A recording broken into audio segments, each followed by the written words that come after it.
Saudaraku yang dikasihi Tuhan, dalam 2 Raja-Raja 4:1-7, kita melihat seorang janda nabi yang hidup dalam kesulitan berat. Tidak punya harta, tidak punya masa depan, bahkan hampir kehilangan anak-anaknya karena hutang. Di titik inilah, ia datang kepada Elisa, bukan dengan banyak hal, tapi hanya dengan sedikit minyak.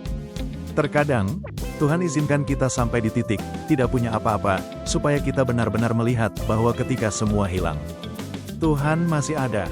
Masalahnya bukan kita tidak punya apa-apa, tapi kita tidak menyadari bahwa Tuhan bisa memakai apa yang masih kita punya, meskipun itu sedikit. Elisa tidak bertanya, apa yang kamu tidak punya? Tapi ia bertanya, apa yang masih kamu punya di rumahmu?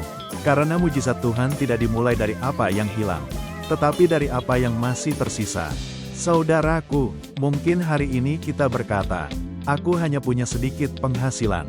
Aku hanya punya sedikit iman. Aku hanya bisa berdoa, tapi tak bisa banyak hal. Hanya sedikit, justru disitulah mujizat Tuhan sering dimulai. Ketika janda itu menuangkan minyak yang sedikit, Tuhan melipat gandakannya, dan mujizat itu berlangsung selama masih ada bejana kosong. Ini penting, minyak berhenti bukan karena Tuhan berhenti, tapi karena bejana sudah habis. Itu artinya apa? Mujizat Tuhan tetap tersedia, tetapi sering berhenti karena tidak ada lagi tempat dalam hati kita untuk menampungnya. Ketika kita tidak lagi menyediakan ruang bagi Tuhan, ketika kita tidak lagi berharap, tidak lagi percaya, maka mujizat pun berhenti. Jadi pertanyaannya, masihkah hatimu menjadi bejana kosong yang mau diisi Tuhan?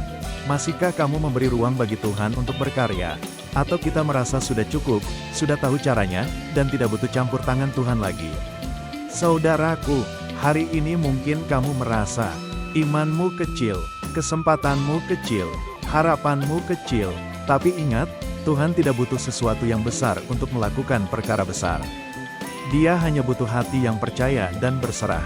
Mungkin yang kamu punya hanya doa, mungkin hanya air mata, mungkin hanya sedikit kekuatan untuk bertahan hari ini. Tapi Tuhan berkata, aku bisa pakai itu. Bahkan aku bisa pakai hidupmu, untuk menjadi kesaksian bagi banyak jiwa. Mari kita berdoa, Tuhan Yesus, hari ini kami datang tidak dengan banyak hal, tapi dengan hati yang kosong, hati yang rindu Kau isi. Ajari kami melihat bukan apa yang kami tidak punya, tapi apa yang masih Tuhan titipkan dalam hidup kami. Pakailah yang sedikit dalam hidup kami, untuk melakukan perkara besar dalam rencana-Mu.